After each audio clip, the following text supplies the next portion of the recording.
আজকে আমাদের যেটা প্রয়োজন সবচেয়ে বেশি তা হচ্ছে আমাদেরকে ইস্পাতের ঐক্য, যে ঐক্য নিয়ে আমরা দীর্ঘ 16 বছর লড়াই করেছি, সেই ঐক্যকে অটুট রাখা এবং কোনো মতেই তাদের চক্রান্তে পা না দেওয়া। আজকে একটা সংগ্রামের মধ্যে দিয়ে, আত্মত্যাগের মধ্যে দিয়ে আমরা একটা অন্তর্বর্তীকালীন সরকার পেয়েছি।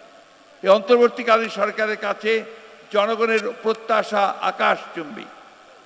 জনগণ মনে করে যে এই প্রত্যাশা করে যে এই সরকার তাদের এমন একটা গণতান্ত্রিক ব্যবস্থা, একটা প্লেইং ফিল্ড তৈরি করে দেবে এবং গণতন্ত্রের প্রতিষ্ঠানগুলোকে আবার তারা সংস্কার করে এমন একটা জায়গায় আনবে যেখানে সত্যিকার অর্থেই একটা অর্থবহ নির্বাচনের মধ্য দিয়ে, নিরপেক্ষ নির্বাচনের মধ্য দিয়ে আমরা একটা গণতান্ত্রিক রাষ্ট্র, গণতান্ত্রিক সমাজ প্রতিষ্ঠা করতে পারি। আমি অনুরোধ করব এই ইন্টারিম গভর্নমেন্টের কাছে যে আজকে আমার যে সমস্ত ভাইরা পঙ্গু হয়েছেন, আজকে যারা নিহত হয়েছেন এই 16 বছর ধরে এবং বর্তমানে এই আন্দোলনে, তাদের সকলকে রাষ্ট্রের তরফ থেকে তাদের ক্ষতিপূরণ দিতে হবে এবং তাদেরকে ভাতা দিতে হবে, প্রদান করতে হবে বন্ধুগণ। দ্বিতীয়ত আরেকটি কথা আমি আজকে বলতে চাই যে এই 16 বছর ধরে আমরা যারা গণতন্ত্রের জন্য সংগ্রাম করছি, আমরা অত্যন্ত নির্যাতিত হয়েছি, নিপীড়িত হয়েছি। আমাদের প্রায় 700 ভাই বোন তারা গুম হয়ে গেছে, সেই আয়না ঘর হয়েছে। আমাদের মায়ের ডাকে ছেলেমেয়েরা এখনো কেঁদে বেড়াচ্ছে, ছোট্ট শিশুটি এখনো তার বাবাকে খুঁজছে। আজকে সেই মানুষগুলোকে খুঁজে বের করার ব্যবস্থা করতে হবে।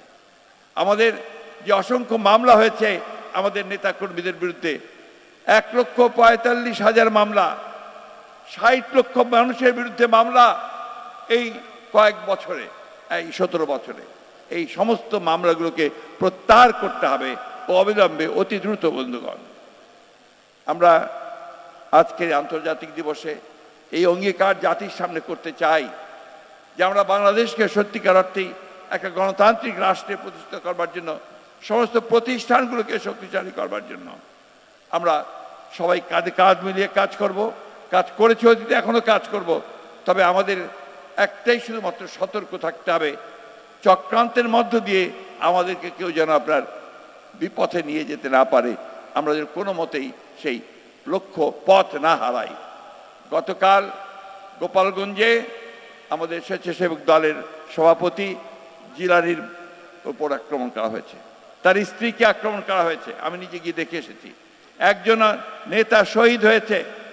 বন্ধুগণ, পরিষ্কার বোঝা যাচ্ছে যে তারা এখনো আবার হায়নার মতো লুকিয়ে আছে, যে কোনো সময় তারা আক্রমণ করবে। সেই আক্রমণকে আমাদের প্রতিহত করতে হবে, আমাদেরকে গণতন্ত্রকে প্রতিষ্ঠা করতে হবে বন্ধুগণ। আমি বক্তব্য বাড়াবো না। আমি ধন্যবাদ জানাতে চাই যে এই প্রতিকূল প্রাকৃতিক পরিবেশের মধ্যেই, এত বৃষ্টির মধ্যেও আমাদের আয়োজকরা, আপনারা শিল্পীরা এখানে পারফর্ম করেছেন, আপনারা শুনেছেন। আমি আমাদের দলের পক্ষ থেকে, দেশনেত্রী বেগম খালেদার পক্ষ থেকে, আমাদের ভারপ্রাপ্ত চেয়ারম্যান জনাব তারেক রহমানের পক্ষ থেকে আপনাদেরকে অশেষ অভিনন্দন জানাচ্ছি, ধন্যবাদ জানাচ্ছি, কৃতজ্ঞতা জানাচ্ছি। আসুন আমরা সামনের দিনগুলোতে পেছনে ফিরে না তাকাই, আমরা সামনের দিনগুলোতে গণতন্ত্রের পক্ষে, জনগণের পক্ষে, মানুষের পক্ষে এগিয়ে যাই। এটাই হোক আমাদের এখনকার শপথ।